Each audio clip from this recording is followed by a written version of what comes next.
ভাইরে, আমার বন্ধু মধুসূদন দত্ত হঠাৎ ঠান্ডা ধরার জন্য পাগল হয়ে গেছে। আমি বললাম, তোর তো প্রিয়তমা আছে রে, তুই কেন শেখের মেয়েরে পটাইতে যাবি? সে বলে, হারামজাদা, এটা আমার জন্য না, আমি ঠান্ডা ধরে তোকে দিব, তুই পটাবি। আমি খুশিতে এক মুহূর্তের জন্য বাকরুদ্ধ হয়ে গেছিলাম। কি বলবো বুঝতেই পারতেছিলাম না, যে তোর মতন বন্ধু প্রতিটা ঘরে ঘরে থাকা উচিত। আমি তোর কতই না ভুল বুঝছি রে, তুই আমার এত ভালোবাসোস। তখনই সে উত্তরে বলল, শালা তোরে কি আর ভালোবাসি, রাত 12টার পরে আমার প্রিয়তমার এই ধরনের মেসেজ দেস কেন? হাই প্রিয়া। হ্যালো সোহান ভাইয়া।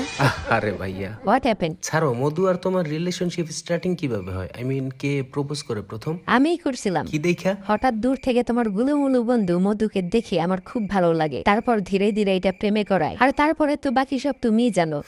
তোমাদের রুচি। মানে? আমাকে তোমার গুলুমুলু মনে হয় না। মানে কি? মানে আমার মোটরসাইকেল নাই, মানি ব্যাগে 1000 টাকার নোট নাই, ডুয়েল কারেন্সি ব্যাংক কার্ড নাই। আরে রিলেশনশিপে এগুলো ম্যাটার করে না। মুখের কথায় নয়, আমার সাথে রিলেশন করে সেটা প্রমাণ করো প্রিয়া।